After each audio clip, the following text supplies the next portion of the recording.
하나님의 말씀 창세기 29장 1절입니다. 야곱이 길을 떠나 하나님의 말씀 창세기 29장 1절입니다. 야곱이 길을 떠나 동방 사람의 땅에 이르러 본즉 들에 우물이 있고 그 곁에 양 세 떼가 누워 있으니 이는 목자들이 그 우물에서 양 떼에게 물을 먹임이라. 큰 돌로 우물 아귀를 덮었다가 모든 떼가 모이면 그들이 우물 아귀에서 돌을 옮기고 그 양 떼에게 물을 먹이고는 우물 아귀 그 자리에 다시 그 돌을 덮더라. 야곱이 그들에게 이르되 내 형제여 어디서 왔느냐? 그들이 이르되 하란에서 왔노라. 야곱이 그들에게 이르되 너희가 나홀의 손자 라반을 아느냐? 그들이 이르되 아노라. 야곱이 그들에게 이르되 그가 평안하냐? 이르되 평안하니라. 그의 딸 라헬이 지금 양을 몰고 오느니라. 야곱이 이르되 해가 아직 높은즉 가축목이 모일 때가 아니니 양에게 물을 먹이고 와서 풀을 뜯게 하라. 아멘. 지난 시간 우리는 하나님을 만난 야곱이 이제 길을 떠나서 밧단 아람에 드디어 도착하는 장면을 오늘 우리가 살펴보고 있습니다. 밧단 아람에 도착한 야곱, 이 제목은 4명의 아내로부터 자녀들이 탄생하여 가족이 증가되었다라고 하는 사실을 증명해 주고 있습니다. 여기가 바로 야곱의 이야기의 A, B, C, D, 그 다음에 E 다음에 F에 해당되어지는 장소입니다. 그러니까 아브라함의 아들 이삭의 족보는 이러하니라 라고 시작했던 25장 19절부터 쭉 진행이 되어서 이제는 광야를 지나서 어디까지 가고 있느냐면은 삼촌 라반의 집이 있는 밧단 아람에 도착했다는 것이죠. 집에까지는 도착하지 아니하고 묘하게 도착한 곳이 바로 우물가에 도착하게 되어집니다. 창세기 29장 1절로 30장 24절까지는 밧단 아람에 도착한 야곱이 이제는 밧단 아람에서 4명의 아내로부터 자녀들이 탄생하여서 가족이 증거되어지는 내용까지를 우리는 오늘 살펴볼 거예요. 그리고 역시 그 대규절로 밧단 아람을 탈출하는 야곱, 그러니까 오늘은 밧단 아람에 지금 도착하는 야곱을 그리고 있는데 저쪽 뒤쪽으로 더 가보면 그게 30장 26절로부터 31장 55절까지에 대한 내용은 밧단 아람에서 거꾸로 에서가 있는 가나안 땅으로 탈출하는 야곱이 그려져 있단 말입니다. 그럼 밧단 아람에 가서 4명의 아내로부터 자녀들이 많이 탄생했어요. 그렇죠. 근데 밧단 아람에서 가나안 땅으로 탈출하는 이제 출발하는 야곱에게는 무엇 또한 갖추어져 있느냐라고 하면은 바로 가축들과 재산이 늘어났다는 것이죠. 그러니까 자녀들이 많이 탄생한 것의 대꾸로는 재산과 그리고 짐승들이 많이 있게 되어졌다는 것이고, 밧단 아람에 도착했다라고 하는 그 부분과 밧단 아람을 출발했다라고 하는 것은 양쪽의 대꾸를 지금 이루고 있다는 거예요. 그것을 통하여서 무엇을 이야기해 주려고 하는 건가, 야곱의 이야기에 있어서 아주 중요한 부분들이 오늘 나오게 되어지는데요. 자, 밧단 아람에 도착한 아브라함에게 있어서의 그 시간은 어떤 시간이었었느냐, 그가 이야기하는 대로 이야기하면은요 굉장히 고난의 시간이었음이 틀림이 없습니다. 먼저는 우물가에 도착한 야곱의 모습을 볼 수가 있는데요. 그 우물가에 도착한 야곱의 모습이 오늘 읽은 29장 2절에 나타납니다. 본즉 들에 우물이 있고 그 곁에 양 세 떼가 누워 있으니 이는 목자들이 그 우물에서 양 떼에게 물을 먹임이라, 이렇게 나오잖아요. 근데 이 장면이 어디에서 많이 보았던 장면이에요. 어디에서 보았느냐? 그렇죠. 이삭의 아내를 구하려고 아브라함이 그 종을 보냈었을 때에 거의 같은 장소에 이르러서 바로 리브가를 만나게 되는 거하고 같은 장면이 오버랩되어져 온다 그 말입니다. 근데 그때 우리가 24장에 나오는 리브가와 그 종의 만남 속에서 라반이 그때 굉장히 환영을 합니다. 그 종을 대단히 환대를 한단 말이죠. 왜 환대를 했느냐? 아시다시피 리브가에게 그 종이 금으로 된 코걸이와 손목고리를 주었습니다. 선물로요. 그러니까 우물가에서 삼촌인 라반의 딸인 줄을 알고 그에게 만난 기념으로 코걸이하고 금 손목고리를 주었단 말이에요. 그러니까 그걸 가지고 가서 아버지에게 이야기를 하니까 라반은 어때요? 손님이 오기는 왔는데 부요한 상태로 왔단 말이에요. 뭐가 가질 것이 있어요. 물론 꼭 그러기야 하겠습니까마는 그렇게 해석되어질 수 있는 여지가 굉장히 많이 있어요. 왜 제가 이 말씀을 드리냐면은 그때 그 모습하고 오늘 지금 야곱이 우물가에서 라반을 만나게 되어질 때 먼저 라헬을 통하여서 삼촌 라반을 만나게 되어지거든요. 이게 비슷하잖아요. 지금 비슷해요. 여기에 우리는 이전 사건을 생각을 해보면은 라반이 버선발로 뛰어와야 되겠죠. 앞에도 버선발로 뛰어왔단 말이에요. 그렇잖아요. 그때는 뭐 때문에 뛰어왔느냐? 금 귀걸이, 금 코걸이 때문에 야 이거 제법 뭐가 있는 팀이 왔다 라고 생각하고 달려나갔단 말이에요. 아니나 다를까 라반은 그 가나안에서 자기의 조카가 왔다는 이야기를 듣고 뛰어나갑니다. 아주 환영을 하죠. 그 환영이 29장 13절로 14절에 나와 있어요. 13절 라반이 그의 생질 야곱의 소식을 듣고 달려와서 그를 영접하여 안고 입맞추며 자기 집으로 인도하여 드리니 야곱이 자기의 모든 일을 라반에게 말하매 라반이 이르되 너는 참으로 내 혈육이로라. 이건 지난 시간에 이야기했었어요. 내 뼈 중에 뼈, 살 중에 살이다. 이 말은 결혼할 수 있는 조건이 라반의 집에서 이루어질 수 있다는 거예요.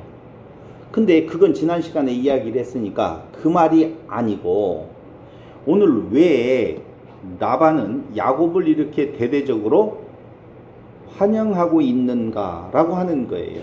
왜 환영하고 있을까요? 저 앞에 리브가 때는 이삭의 아내 리브가 그리고 그 아브라함의 종이 그곳에 도착했었을 때는 좋았어요. 금폐물이 있는 것을 보고 환영을 했단 말이에요. 그럼 오늘은 왜 환영을 하게 되어졌는 건가? 우리는 이미 알고 있는 라반의 성격이나 성품을 보게 되어지면 순수한 의미에 있어서의 조카를 맞이하는 건 아니라고 하는 사실이에요. 그러니까 라반은 상당히 이권에 이익에 밝은 자예요. 엄청나게 밝은 자. 왜 이 말을 하느냐면요. 라반과 야곱이라고 하는 존재를 인간적으로 놓고 보았었을 때에 조금도 뒤지지 않는 서로 경쟁하고 싸움을 한다면 누가 이길까 그 머리 쓰는 것으로 인하여서 둘이 막상 막하의 모습을 우리는 생각할 수 있다는 거예요. 야곱이 에서를 속이고 아버지를 속였어요. 그런데 지금 이 삼촌 집에 와가지고는 라반하고 둘 사이에 팽팽한 긴장이 있는데 누가 누구를 더 속일 것이냐라고 하는 그 관점으로 바라볼 수 있는 상황이 있다는 것입니다. 누가 이길 것 같아요? 오늘 표면적으로 보면 인간의 지혜로 보면 라반이 야곱을 이깁니다. 그런데 분명히 라반이 야곱을 속여서 무엇인가를 빼앗는데 그 결과는 전혀 엉뚱하게 나오는 것을 우리는 알 수 있단 말이죠. 그래서 지금 야곱은 그 아버지를 속이고 형을 속여서 장자권을 탈취해 가지고 쫓겨온 그곳에서 자기가 행했던 똑같은 방법으로 삼촌 라반에게 속임을 당하게 되어진다. 그 삶이 쉬운 삶이 아니었었다라고 하는 것을 또 하나 창세기에서 보여주고 있는 것을 우리는 알 수 있는 것이지. 자, 그걸 염두에 두고 본다면 환영하는 라반은요, 왜 야곱을 환영하느냐 하면요, 노동력에 대한 기대예요. 팔팔하잖아요. 팔팔하거든요. 그때 당시에는 인구가, 사람 수가 결국은 경제력인 힘을 상징하게 되어져 있는데, 쫓겨온 야곱이란 말입니다. 갈 곳 없어요. 아무것도 대접하지 않아도 돼요. 먹여주고 재워주기만 해도 되는데, 이를 통하여서 뭔가 더 일을 많이 시킴으로 말미암아 자기의 재산을 불리려고 하는 라반의 생각이 있단 말입니다. 그게 바로 노동력에 대한 기대로 라반은 황금은 가지고 오지 않았지만 그 조카 야곱을 환영하는 모습이 29장 13절로 14절에 나와 있는데, 이때에 그는 환영의 인사로 너는 내 뼈요 내 살이구나 라고 하는 고백을 함으로 인하여서 하나님의 그 숨겨진 뜻, 라반의 딸들은 야곱의 결혼 가능 대상자라고 하는 것을 또 한 번 보여주고 있는 것입니다. 그렇게 해서 라반의 집에 거하게 된 야곱은요, 이제 삼촌 라반으로부터 한 가지 제안을 받게 되어집니다. 29장 15절을 보세요. 라반이 야곱에게 이르되 네가 비록 내 생질이나 어찌 그저 내 일을 하겠느냐. 봐봐요. 처음 만나서 관심은 어디에 있어요? 노동력에 있어요. 그러니 너를 그냥 일시키지 못하고 내 품삯을 어떻게 할지 내게 말해봐라. 이렇게 제안을 하게 되어집니다. 그러니까 야곱은 이 라반의 제안에 라헬을 위하여서 7년을 봉사하겠습니다 라고 역제안을 하는 것이지. 그럼 이 7년을 위하여서 봉사하겠다라고 하는 말은 무슨 말이냐면요, 라헬을 위하여서 너 임금 줄게. 얼마를 주면 되겠어? 예, 저에게 임금을 주세요. 그런데 저는 지금 삼촌의 딸 라헬이 예뻐, 마음에 들어. 그를 아내로 좀 삼아야 되겠습니다.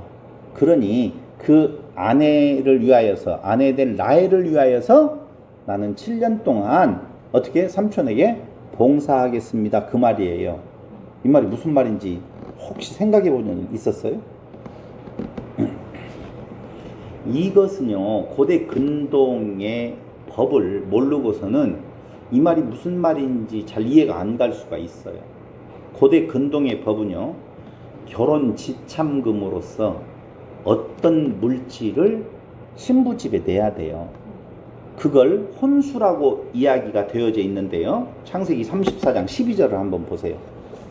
창세기 34장 12절. 여러분, 여기에는 잘 알다시피 세겜에 대한 내용이 나오죠. 디나의 일이 나오게 되어지는데요, 34장 12절. 이 소녀만 내게 주어 아내가 되게 하라. 아무리 큰 혼수와 예물을 청할지라도 너희가 내게 말한 대로 주리라.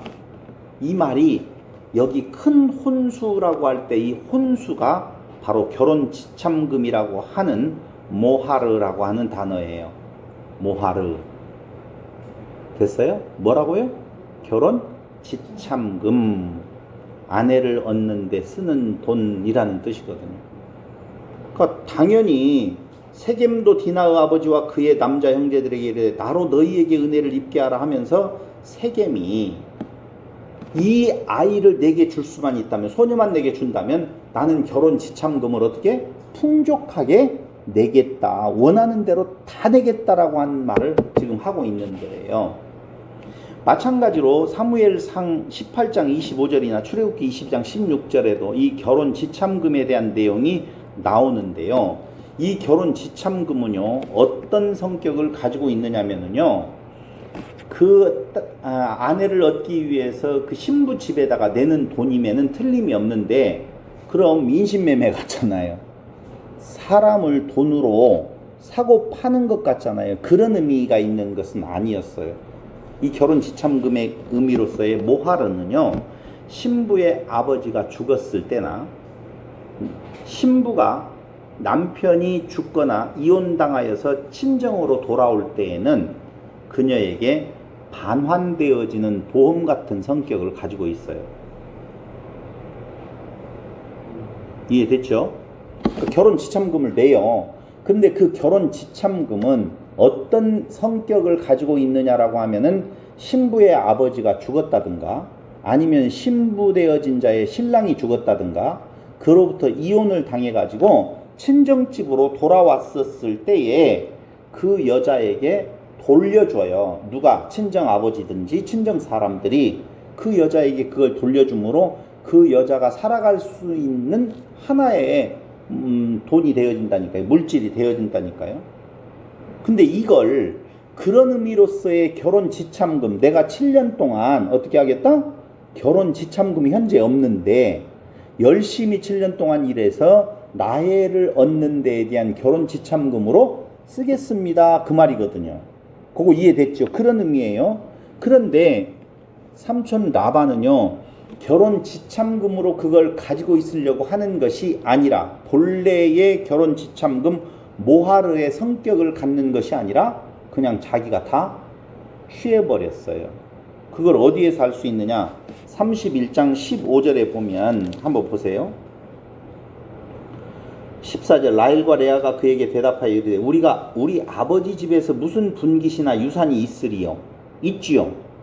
왜 없어요? 7년 일해서 14년 동안 일했던 결혼 지참금으로서의 성격이 아버지 집에 있는데 우리 아버지 당신은 그걸 결혼 지참금으로 삼지 아니하고 당신이 다 가져버렸지 않습니까? 그게 15절 아버지가 우리를 팔고 우리의 돈을 다 먹어버렸으니 누구의 돈? 우리의 돈. 자, 정확하게 봤죠? 그 돈은 원래 누구의 돈이냐라고 하면은요, 그 여자가 혹시 무슨 일을 당했었을 때에 친정으로 돌아오게 되어지면 친정 아버지나 친정 식구들은 당연히 그 여자에게 줄 돈이란 말입니다. 그렇기 때문에 그 결혼 지참금은 사실은 보험 성격으로서의 나헬과 레아의 돈이지 삼촌 라반의 돈이 아니에요. 근데 우리의 돈을 다 먹어버렸다. 아버지가 우리를 애국인처럼 여기는 것이 아닌가 이렇게 항변하는 내용으로 보아서는 라반은 두 딸을 이용을 해서 어떻게 재산을 축적하고 불리는 데에 신경이 온통 가 있는 우리로 보면 약간의 사기꾼 같은 인간이지요. 맞죠? 사기꾼 하니까 벌써 누가 떠올라요? 야곱이란 말이에요. 두 사기꾼의 대결이에요.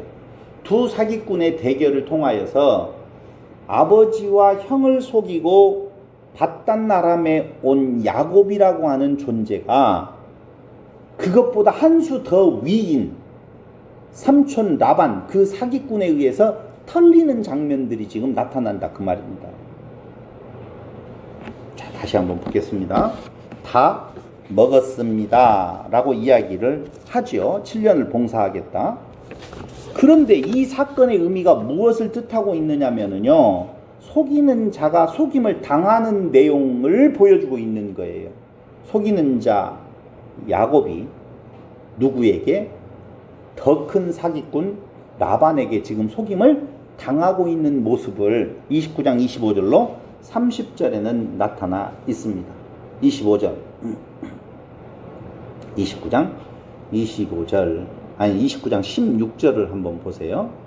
29장 16절 라반에게 두 딸이 있으니 언니의 이름은 레아요 아우의 이름은 라헬이라. 레아는 시력이 약하고 라헬은 곱고 아리따우니 야곱이 라헬을 더 사랑함으로 대답하되 내가 외삼촌의 작은 딸 라헬을 위하여 외삼촌에게 7년을 섬기리이다. 라반이 이르되 그를 내게 주는 것이 타인에게 주는 것보다 나으니 나와 함께 있으라. 야곱이 라헬을 위하여 7년 동안 라반을 섬겼으나 그를 사랑하는 까닭에 7년을 며칠같이 여겼더라. 근데 여기에서 우리가 중요하게 보아야 될 것이 있습니다. 자신의 원하는 것을 얻기 위해 아버지와 형을 속인 야곱이에요. 그때 아버지와 형을 어떻게 속이냐면요, 야곱과 리브가가 한편이 되어서 속여요.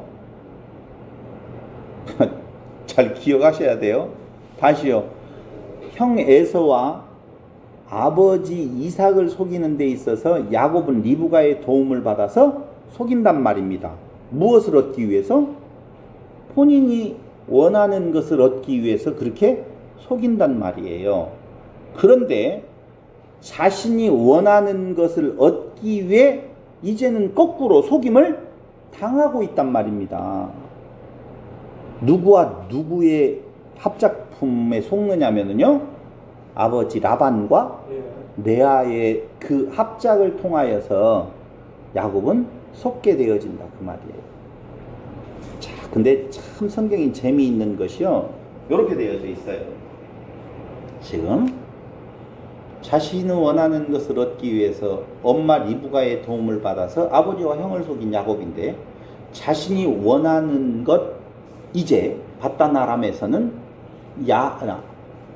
라헬을 얻기 위해서 속임을 오히려 당하는데, 라반은 누구를 통하여서 레아와 합작을 통하여서 야곱을 속이더라 그 말입니다.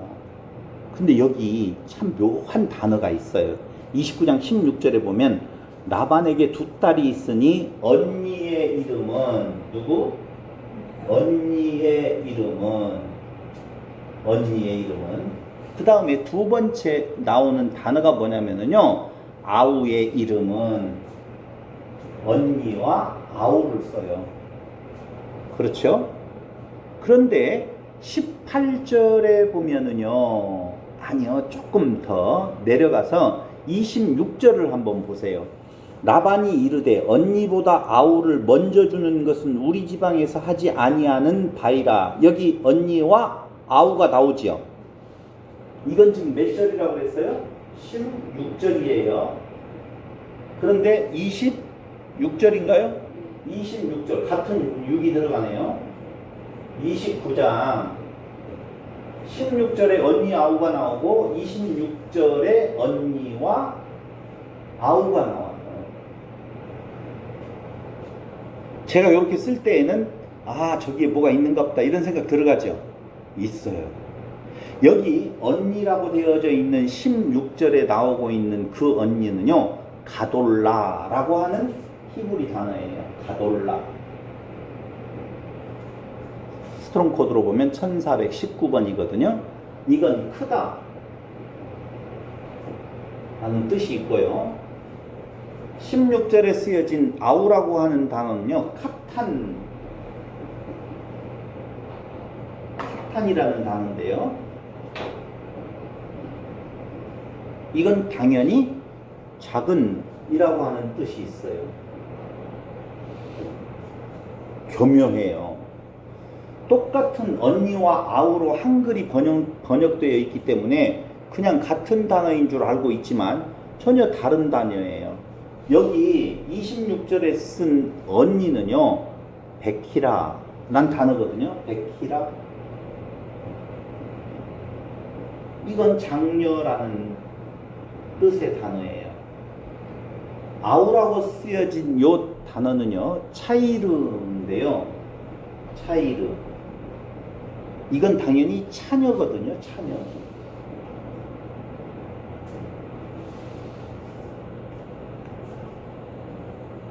벌써 느낌이 오실 수 있을 거예요. 그러니까 언니의 이름은 누구예요? 레아요. 아우의 이름은 라헬이라. 그런데 예. 카탄하고 차이가 또 바뀐 거 아니에요? 카탄이 뭐가요? 이 카탄. 맞아요. 카탄.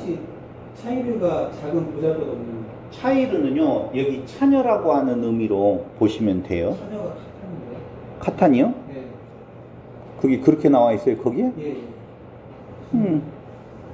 아니요, 6810번. 자, 일단 예. 6996번 카탄이라고 하는 단어는 아우라고 하는 의미로서 작은, 거기 나와요? 작은 어린. 중요치 않은. 맞아요. 카탄.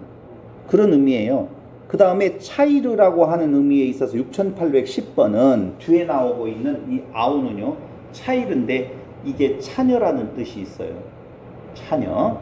근데 왜 이 말을 지금 하고 있느냐면요, 이쪽은 법적인 상속권에 대한 내용이 아니에요.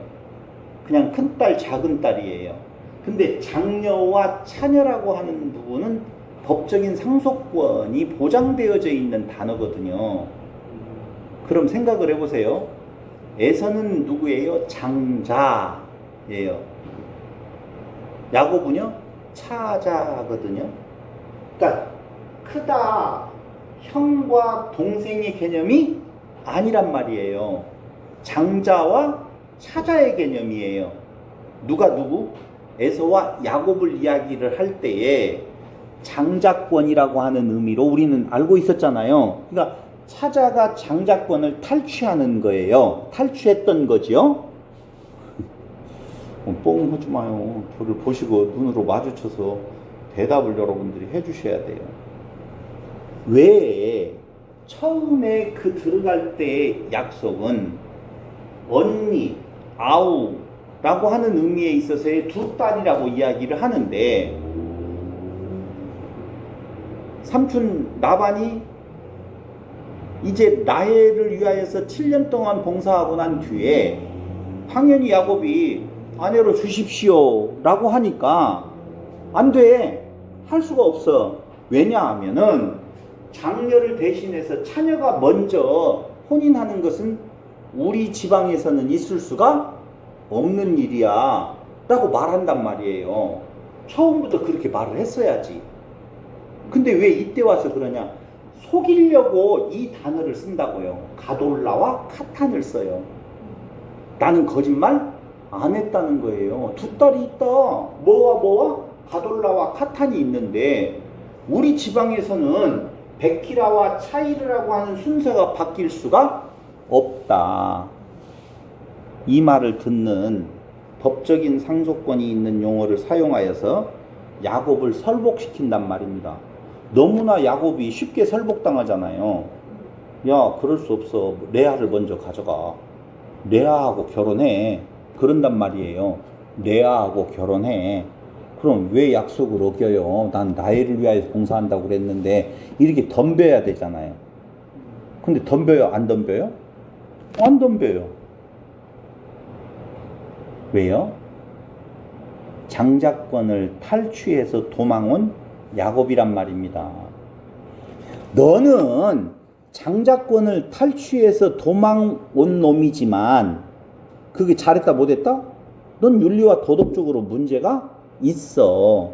그런데 나는 너의 윤리와 도덕적 문제에 같이 동참해서 너와 똑같이 차녀를 먼저 줄 수가 없어 라고 삼촌 라반은 야곱을 콕 찔러버리는 거예요.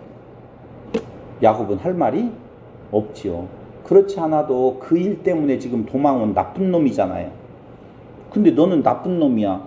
너 나쁜 행동을 우리나라에서 이 지방에서까지 그대로 할 수 있다고? 그건 못해.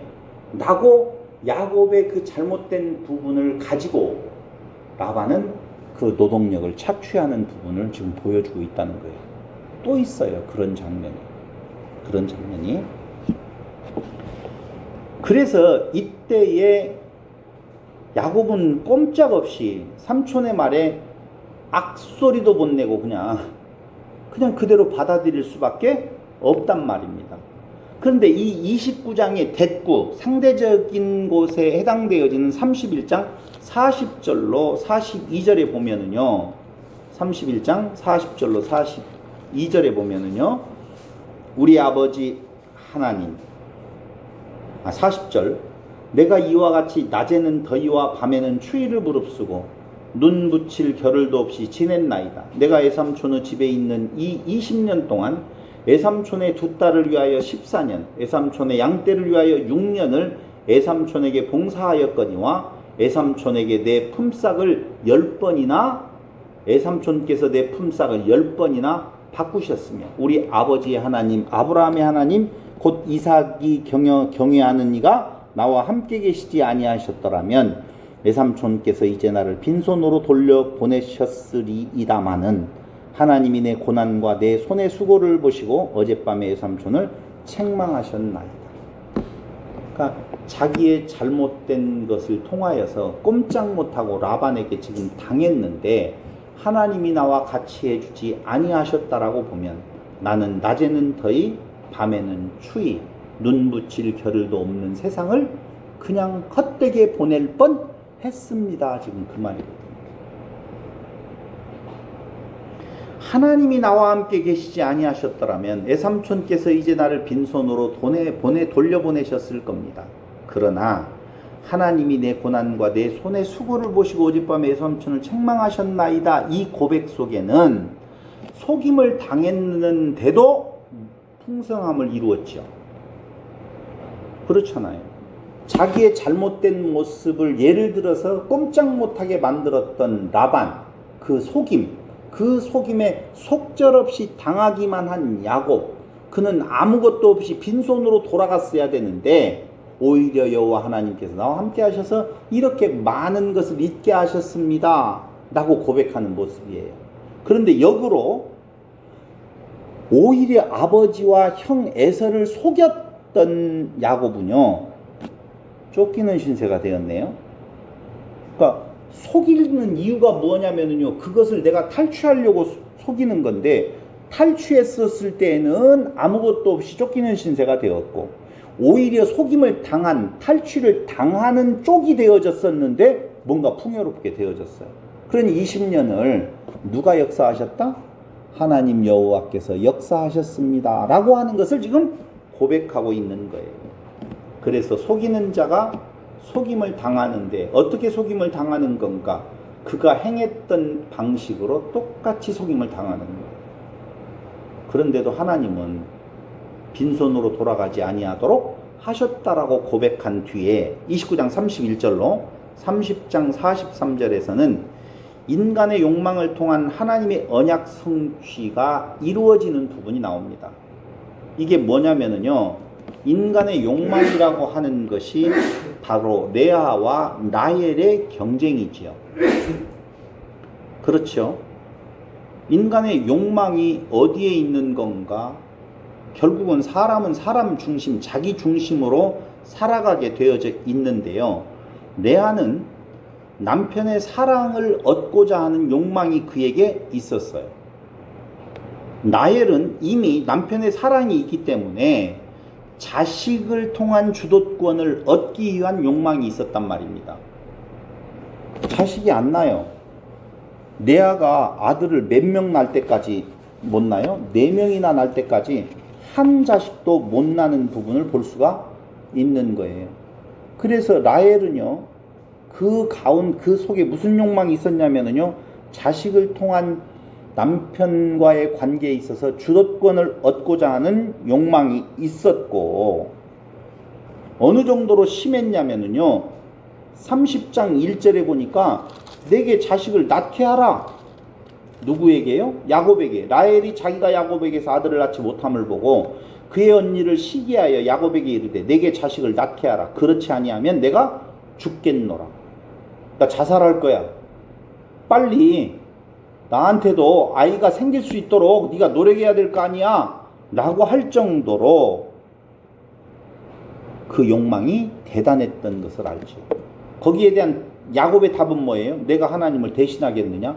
내 마음대로 하는 거 아니야 라고 답을 해주지만 라헬의 그 마음속의 욕망은 차고 넘쳤지요.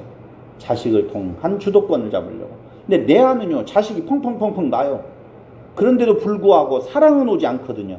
그래서 레아는요, 남편의 사랑을 얻기 위한 욕망이 그 안에 가득했는데 그 두 욕망의 충돌을 통하여서 하나님의 언약은 이루어지더라 라고 하는 것이죠. 그 하나님의 언약이 뭐예요? 그렇죠. 생육하고 번성하라라고 하는 언약이 이루어지는 것을 알 수 있는 것입니다. 없는 것, 결핍된 것을 얻기 위해 다툼을 벌인다는 것이 인간의 모습임에 틀림이 없는 것입니다. 족한 줄 알고 사는 삶이 인간은 불가능해요. 하나님께서 주신 그 상황이 내게 족한 줄 알고 살아간다? 불가능하다라고 보면 그 불가능한 것을 내가 하라라고 말하는 것은 속이는 것이죠. 그러니까 우리는요, 불가능한 것을 내가 해야 된다, 하려고 노력해야 된다라고 신앙을 생각을 하는데 그게 아니고 인간의 그 욕망이 끝없이 발현되어질 때에 역사를 주관하시고 인간을 주관하시는 하나님께서 그 욕망을 통해서 하나님의 약속을 이루어 가신다라고 하는 것을 창세기 29장 30장에서는 잘 보여주고 있는 것입니다. 결국 레아를 통하여서 르우벤, 시므온, 레위, 유다가 먼저 태어납니다. 르우벤이 태어날 때 보라 아들이라 내 남편이 나를 사랑하리라 이렇게 고백하지요. 시므온 두 번째 태어나니까 들으셨다. 내가 사랑받지 못함을 들으셨다는 거예요. 그러니 레아에게 있어서는 오직 관심이 남편의 뭐예요? 사랑이에요. 세 번째 레이가 태어나니까 연합. 내 남편이 지금부터 나와 연합하리라. 계속 채워지지 아니하는 욕망이 있어요. 그래서 그 욕망을 무엇으로 채워진다라고 생각하냐면 낳는 자식으로 인하여서 채워진다고 생각을 하거든요. 네 번째까지 태어나고 라헬에게서는 아들이 하나도 없으니 유다를 낳고 난 레아는 찬양, 내가 이제는 여호와를 찬송하리로다 라고 고백을 합니다. 그러자 라헬은요, 그 시기와 질투, 그 욕망으로 인하여서 자기의 몸종 비라를 이 야곱에게 줌으로 말미암아 그 비라를 통하여서 단이라고 하는 아들과 납달리라고 하는 다섯 번째, 여섯 번째 아들이 태어납니다.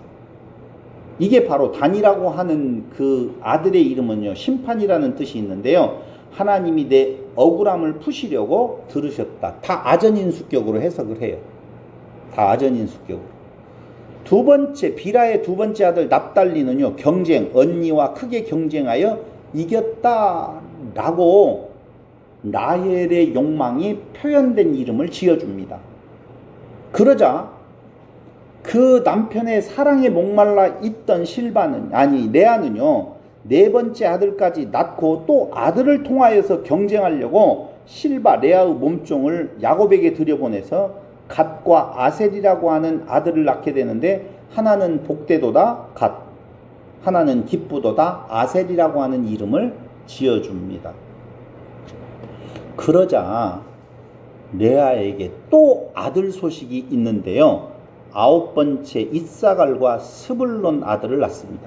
그러니까 레아에게서는 아들이 몇 명이 나느냐? 6명이 태어나게 되어져요. 엄청나죠? 근데 그 이사갈은 상급, 하나님이 내게 값을 주셨다. 스불론, 동거, 남편에게 6 아들을 낳았으니 이제는 그가 나와 함께 살리라 라고 하는 이름을 붙여준단 말입니다. 이때에 라헬은요, 머리가 돌아버리겠죠. 그래서 아까 이야기했던 대로 나에게 아들을 낳게 하라, 그렇지 않으면 나는 죽어버리겠다라고 하는 협박을 할 정도였었지요. 그런데 조금 있다가 라헬에게도 자식이 생기게 되어지는데 두 아들이 생겨서 요셉 더하다, 여호와는 다시 다른 아들을 내게 더하소서, 하나로는 부족하니 다른 아들을 또 주세요 해가지고 그 이름을, 난 아들의 이름을 요셉이라고 붙이고, 두 번째 아들 베노니라고 이름을 붙였는데요, 내 슬픔의 아들을 더하기 위해서 무엇까지, 생명까지 걸었던 그 레아의 이름 붙임에 야곱은 아니다, 베냐민 오른손의 아들이라고 이름을 붙여서 35장 18절이죠.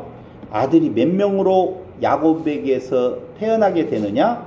12명의 아들이 태어나게 되어지는 겁니다.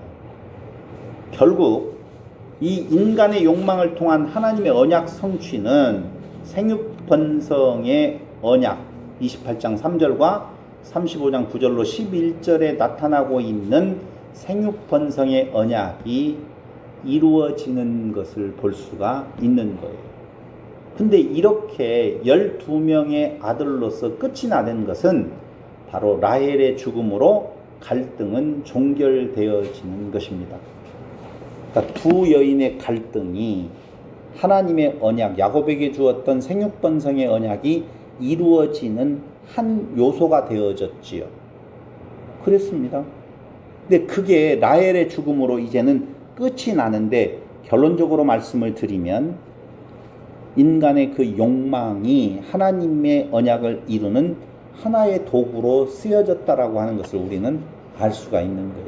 그러니까 잘 보세요. 여기서 우리는 정말 벗어나면 안 되는 것은 성경의 역사는 아들 낳는 역사라고 말씀을 드렸어요. 결국 그리스도에게까지 가야 되는 것이거든요. 그래서 그 아들 낳는 역사는 한 남자와 한 여자가 만나서 씨 맺는, 열매 맺는, 씨 가진 열매 맺는 나무로서의 계속적으로 연결되어져 가는 것을 성경은 말해주고 있단 말입니다. 창조의 의미가 그런 의미를 담고 있다고 그랬죠. 그러니 여기에서 지금 아셔야 될 것은요, 개인에게서 가족으로, 가족에게서 민족으로, 민족에게서 세계로 뻗어나가는 모습을 볼 수가 있는 거예요. 자, 보세요. 처음에 개인은 누구를 말해요? 아담 있었잖아요. 개인이잖아요. 근데 그 아담 창조라고 하는 개념이 개인 창조의 부분으로 우리가 알고 있다면, 거기에서 셈이라고 하는 존재, 다시 말씀드리면 구속주를 낳게 하는 경로로서의 그 앞에서 그 길을 예비하는 자가 있어요. 우리가 예수님 이야기할 때 그 길을 평탄케 하고 예비하는 자로 누구를 쳐요? 세례 요한을 치잖아요. 그렇죠? 그럼 예수님 앞에서 요한이 그 길을 예비했어요. 그렇다라고 보면 조금 올라가면 봐라요. 예수님은 새 예루살렘으로서 세계와 모든 민족에게 구속주지요. 그렇죠? 그런데 그 위로 한 단계 올라가면 가나안이라고 하는 곳에 이스라엘이 존재하는데 그건 민족이었었어요. 근데 그 민족이 이루어질 때에 누가 그 길을 평탄케 했느냐라고 하면 모세가 했어요. 그런데 그 한 단계 위에 올라가 보면은요, 지금 우리가 공부하고 있는 야곱이 나오게 되어지는데, 그 야곱이 애굽에 가 있었을 때에 바로 요셉이라고 하는 존재가 그 길을 예비하는 자로서 족장을, 민족보다는 조금 더 작은 족장 시대를 열은 거라고 말입니다. 그런데 그 위로 한 단계 더 올라가 보면은 갈대아 우르에서 가나안으로 옮길 때에 누구예요? 아브라함이지요. 그 아브라함은 바로 가족을 이루는데 거기에 길을 예비하는 자가 데라였어요. 근데 그 더 전 단계로 올라가 보면 에덴에서의 창조가 개인 창조 아담이 있는데요, 이건 역시 거기에 길을 예비하는 자가 셈이었었다 그 말입니다. 그러니까 아담 창조, 그 다음에 아브라함, 그 다음에 야곱, 그 다음에 가나안 땅의 이스라엘, 그리고 새 예루살렘으로서의 창조의 완성이 예수 그리스도로 이루어진다면 거기에는 개인, 가족, 족장, 민족, 세계의 모든 민족, 그러니까 아담으로 시작되어져서 둘째 아담으로 완성이 되어지는 것은 모든 민족으로 복을 받게 한다라고 하는 것이 이루어지는데, 이것이 바로 창조의 시작과 창조의 완성이요, 가나안의 아브라함, 야곱, 이스라엘이라고 하는 것은 창조의 과정에 들어간다라고 하는 거예요. 이게 출애굽기에서 잘 설명을 해드릴 거거든요. 자, 말씀을 드리려고 하는 내용은 무엇이냐라고 하면은요, 생육 번성에 대한 언약이 이미 두 여인의 그 갈등, 그 경쟁을 통하여서, 욕망을 통하여서 하나님께서 이루어 가시는 현장을 우리가 지금 보았다 그 말이에요. 두 번째로는요, 하나님께서 이미 야곱에게 그 밧단나람으로 갈 때에 그를 지켜주며 물질적인 것도 풍요롭게 해주겠다라고 약속을 해주었는데요, 그걸 진짜 하나님이 하셨는지, 야곱이 열심으로 이루어졌는지, 아니면 라반의 호의적인 태도로 되어져 있는지를 어떻게 알 수 있느냐 이거죠. 삼촌이 진짜 조카를 생각해서 있는 것 없는 것 다 주고자 하고 딸들도 다 주고 재산도 내게서 네가 가져가라고 하는 내용이 아니란 말입니다. 어떻게든지 뺏으려고 했었고, 지참금으로서 14년 동안 일했던 것조차도 뺏으려고 하고 나머지 6년 동안에 또 더 일을 시키는데 거기에서 얻어진 소득도 자기 것으로 만들어 버리려고 10번이나 방법을 바꿔요. 그런 라반이란 말입니다. 그러면 라반에 의해서 그 재산이 많아진 것도 아니고 야곱이 열심히 일해서도 아니라 누가 하셨다? 하나님께서 그 언약을 지키셨다라고 하는 거예요. 그게 바로 뭐냐면요, 라반과 야곱의 경쟁이에요. 근데 여기에서 참 재미난 것이 나와요. 결혼 문제에 있어서도 한 여인의 도움을 받아서 아버지와 형을 속였잖아요. 그런데 그 상대편에 있는 것은 한 여자와 그 여자의 아버지를 통해서 속임을 당하거든요. 그런데 여기 재산이 많아지게 되어지는 라반과 야곱의 경쟁도요, 똑같은 모습을 또 하나 그려내고 있어요. 그게 뭐냐면요, 야곱은 라헬이 요셉을 낳은 그 시점에서 라반에게 고향 가나안으로 돌아가겠다라고 말합니다. 그러니까 당연히 라반은요, 오케이 하지 아니하고 그 노동력이 지금 자기한테는 좋잖아요. 왜냐하면 야곱이 와가지고 손해보는 것이 하나도 없었어요. 재산이 많아졌단 말입니다. 요게 조금 더 있어야지 좋은데 간다라고 하니까 아니다. 내가 두 딸을 지금 주었으니 지금부터 일하는 것은 또 다른 조건으로 재산을 줄게 라고 제안을 합니다. 그게 너는 복의 원천이야. 품삯을 정해.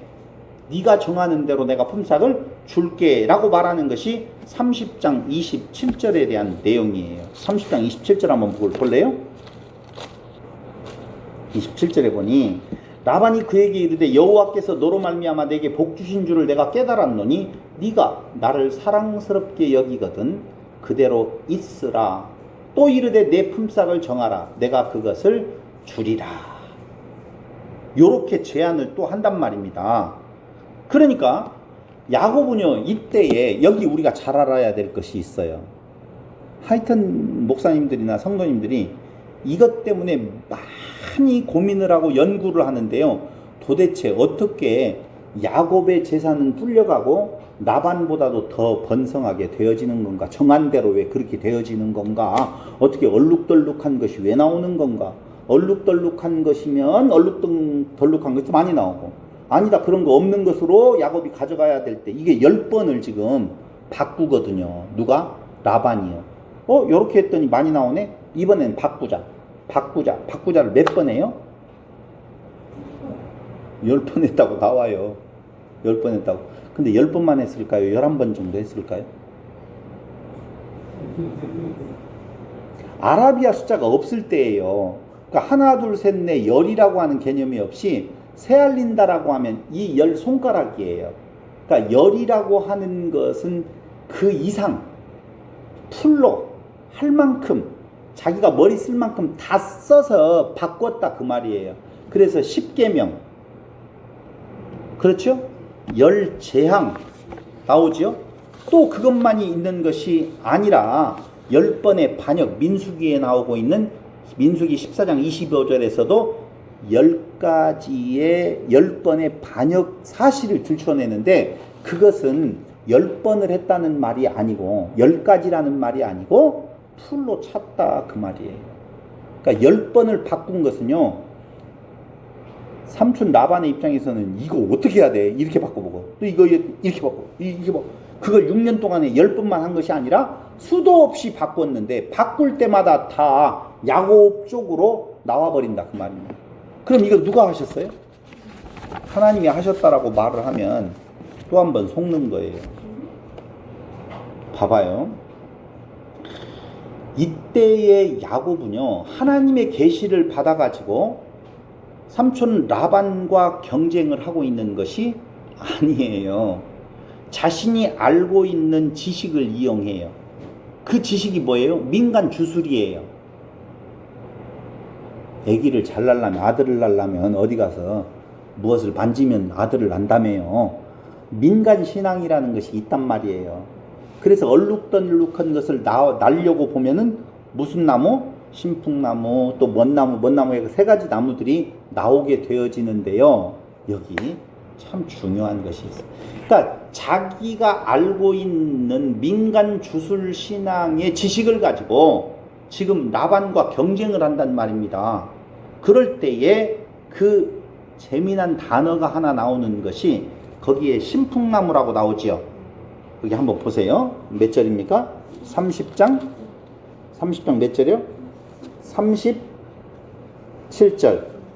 야곱이 버드나무와 살구나무와 신풍나무의 푸른 가지를 가져다가 그것들의 껍질을 벗겨 흰 무늬를 내고 그 껍질 벗긴 가지를 양떼가 와서 먹는 개천의 물 그 위에 세워 양떼를 향하게 하매 그때가 물을 먹으러 올 때 새끼를 베니 가지 앞에서 새끼를 뱀으로 얼룩얼룩한 것과 점이 있고 아롱인 것을 낳은지라. 지금 이거 하면 이렇게 나와요, 안 나와요? 안 나와요. 그런데 왜 이렇게 나왔을까요? 하나님이 하셔서 그런다라고 그렇게 말을 하면 안 돼요. 물론 하나님이 안 하시는 일이 하나도 없지만 이건 그런 의미가 아니고, 야곱은 자기가 알고 있는 민간 주술신앙을 의지해서 그렇게 지금 행동을 하고 있는 거예요. 근데 여기에 조금 재미난 단어 하나가 있는데요. 우리가 라반이라고 하는 뜻을 살펴보면은요, 희다라는 뜻이 있어요. 라반. 그런데 거기에 세 가지의 나무 중에서 버드나무, 살구나무, 신풍나무가 있는데 신풍나무라고 하는 요 단어가 우리나라로 보면 포플러인데요, 리브네라는 단어예요. 히브리어로는 신풍나무가 리브네. 근데 이 리브네가 희다라는 뜻이거든요. 근데 이 희다라고 하는 단어가 리브네라고 하는 단어, 희다라고 그랬죠? 근데 리브네의 어원은 어디가 있냐? 라반이에요. 신풍나무는 리브네의 뜻은 희다라는 뜻이 있다고 그랬죠? 근데 이 리브네의 그 어원이 라반이라고요. 그러니까 잘 보세요. 흰 것으로 흰 것을 이긴다는 거예요. 다시요. 아이 참나. 흰 것으로 흰 것 누구? 라반을 이긴다라고 하는 것이지요. 인간적 수단을 지금 말하는 거라니까요. 저를 보세요. 신풍나무. 이게 단어가 리브네인데요. 요것의 어원이 라반이에요. 어원. 아시겠죠? 근데 라반은 흰이라고 하는 뜻이 있거든요. 그러니까 흰 걸로, 신풍나무로 누구를 이긴다? 흰 라반을 이긴다는 거예요. 그게 인간적인 수단을 다 동원한 거라고 하는 말은, 여기에는 무슨 단어가 또 하나 상황이 우리에게 오버랩되어져 오느냐라고 보면은요, 팥죽, 붉은 것으로 붉은 누구? 에서를 이긴다는 말이거든요. 붓다에서 팥죽이 붉은 거잖아요. 그러니까 야곱은요, 자기의 인간적인 방법, 노력, 어떤 것을 통하여서, 인간적인 수단을 통하여서 에서를 이긴 것처럼 여기에서도 무엇 하겠다는 거예요? 인간적인 수단을 써서 흰 것으로 흰 것을 이기고 붉은 것으로 붉은 것을 이긴다 라고 하는 내용이 여기 안에 숨겨져 있다, 지금 그 말이에요. 이해됐죠? 그러므로 야곱의 그 행동은요, 긍정적으로 성경에서 말하는 것이 아니라 인간적인 모습을 지금 드러내주고 있는 것이 여기 우리가 30장에서 볼 수 있는 내용인 것입니다. 이때 인간적인 수단을, 방법을 모두 다 동원해서 삼촌 라반을 이기려고 하는 야곱의 시도 앞에 라반은요, 역시 그 경쟁하는 방법으로서 자기가 무엇할 수가 없어요. 자, 얼룩무늬 난 것은 네 걸로 하고 흰색은 내가 갖는다 라고 이야기를 하면은요, 그걸 일일이 다 바꿀 수가 없잖아. 얼룩무늬를 흰색으로 어떻게 바꿔요? 그러니까 방법을 바꿔버려요. 어떤 방법을 바꾸냐? 이제는 네가 흰 것 가져. 내가 얼룩무늬 가질게. 그러면 또 하나님께서 그걸 그렇게 안 하고 반대로 나오게 만드네요. 그걸 몇 번 동안 하느냐? 성경 내용으로 보면 31장 7절에 보니까 그걸 그렇게 나와 있어요. 그대들의 아버지가 나를 속여 품삯을 10번이나 변경하였느니라. 그러나 하나님이 그를 막으사 나를 해치지 못하게 하셨으며 그가 이르기를 점 있는 것이 내 싹시 되리라 하면 온 양떼가 낳은 것이 점 있는 것이요 또 얼룩무늬 있는 것이 내 싹시 되리라 하면 온 양떼가 낳은 것이 얼룩무늬 있는 것이니 하나님이 이같이 그대들의 아버지의 가축을 빼앗아 내게 주셨느니라. 거기 정말 중요한 거예요. 자기가 신풍나무네 단풍나무네 이런 수단이 아니라 자기는 그 수단을 써서 어떻게든지 자기가 라반하고의 경쟁에서 이기려고 생각을 했지만 그 수단으로 이긴 것이 아니라 하나님께서 어떻게 이 일을 이렇게 이루어 주셨다. 근거는 뭐냐면요. 31장 11절로 12절. 꿈에 하나님의 사자가 내게 말씀하시기를 야곱아 하기로 내가 대답하기를 여기 있나이다 하며 이르시되 내 눈을 들어보라. 양떼를 탄 순양은 다 얼룩무늬 있는 것, 점 있는 것과 아롱진 것이 아니냐. 것이니라. 라반이 네게 행한 모든 것을 내가 보았노라. 나는 베델의 하나님이라. 내가 거기서 기둥에 기름을 붓고 거기서 내게 서원하였으니 지금 일어나 이곳을 떠나서 내 출생지로 돌아가라 하셨느니라. 누구 때문에? 하나님께서 하나님의 약속을 이루시기 위하여서 이렇게 만들어 주었다 그 말입니다. 그런데 31절 9절로 12절을 보세요. 하나님이 이같이 그대들의 아버지의 가축을 빼앗아 내게 주셨느니라 정확하게 말하고 있다는 거예요. 31장 3절에 보니 여호와께서 야곱에게 이르시되 내 조상과 조상의 땅 내 족속에게로 돌아가라. 내가 너와 함께 있으리라 라고 이야기를 하죠. 그러니까 결론은 무슨 이야기를 하려고 이렇게까지 말씀을 드리냐면요. 경쟁이라고 하는 라반과의 경쟁, 레아와의 경쟁을 통하여서 결국 하나님께서는 그 경쟁, 모든 것을 합력하여 무엇을 이루어요? 하나님의 뜻을 이루는 대로 역사를 행하고 있다는 거예요. 그런데 아셔야 될 것은요. 이게 그렇게 얻어진 재물을 가지고 가나안 땅으로 돌아갈 때에 그 재물을 다 누구에게 주어버리냐? 형 에서에게 주어버리더라고 말입니다. 그러니까 변화된 것 하나가 있다라고 보면 그가 그렇게 그 욕망을 따라서 외적으로 얻어지는 풍요로움에 자기의 마음이 다가 있었어요. 복. 그런데 돌아갈 때 20년 동안 삼촌 라반의 집 바단 아람에서 그를 하나님께서 거하게 하셨었을 때에는 자기를 포기하게 만들고 참 가치가 무엇인 줄을 알게 할 때에 진짜 복은 바로 에서의 장자권에 있는 것이 아니라 생육 번성과 땅의 정복과 그리고 만민에게 복을 전하는 바로 이 약속이 참 복이라고 하는 것을 알 수가 있다 그 말입니다. 그러므로 그는 이제 요셉이 태어남과 동시에 가나안 땅을 향하여서 가고자 하는 마음을 하나님께서 주셨고 가나안 땅을 향하여서 가는 그 계기가 요셉으로 되어졌다라고 보면 이후의 이야기는 바로 요셉의 이야기를 통해서 그 바톤을 누구에게 전달해 주느냐? 누구에게요? 이스라엘이라고 하는 민족으로 넘어가는 그런 계기가 되어진다는 거예요. 그래서 아담에서 셈을 통하여서 아브라함으로, 아브라함에서 누구를 통하여서요? 사실은 셈을 통한다라고 이야기하는데 데라를 통하여서 아브라함인데요. 그게 바로 야곱으로 이어지고 요셉을 통하여서 가나안 이스라엘이라고 하는 존재로 민족을 이루게 되어질 때에 그 길을 예비하는 자가 모세가 되어지는데요. 나오는 인물이 이제는 누가 나와요? 요셉을 통하여서 모세로 이어지는. 그러니까 창세기 35장 이후에 나오는 것은 요셉의 이야기가 나오는데 그 요셉의 이야기의 골자는 그 바톤을 모세에게 넘겨주는 역할을 하고 끝나는 거예요. 그러니 지금 큰 흐름으로 봤었을 때 중간중간에 물질이 있고 없고 복과 인간적인 육적인 복과 저주가 같이 나오게 되어질 때 그걸 어떻게 얻었느냐라고 하는 곳에 우리의 관심이나 시선이 집중되어진다면 성경을 진짜 잘못 보는 것이고요.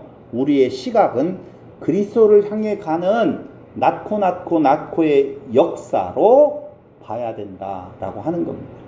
야곱의 이야기는 결국은 4명의 아내를 통하여서 12아들로 민족을 이루게 하시는, 그 중에서 그 민족을 통하여서 세계 모든 자들이 복을 받게 되어지는 그리스도가 나오게 되어지는 길을 예비하시는 하나님의 역사를 지금 우리에게 창세기에서 말해주고 있는 것입니다. 이게 창세기의 가장 중요한 주제인 것입니다. 오늘은 여기까지 마치도록 하겠습니다. 기도드리겠습니다. 고마우신 아버지 하나님, 은혜와 사랑을 진심으로 감사드립니다. 오늘 우리는 우리 앞에 펼쳐지는 육적인 생활에 좋고 나쁨에 온 관심이 쏟아져 있지만 하나님께서는 모든 것을 변하여 선을 이루시는, 하나님의 뜻을 이루어 가시는, 예수 그리스도에게로 향해 가는 모든 역사를 이루어 가시는 분이심을 깨달아 알았습니다. 오직 그리스도 안에만 우리의 참 생명이 있음을 알게 하신 하나님을 찬양하며 예수님의 이름으로 기도드립니다. 아멘.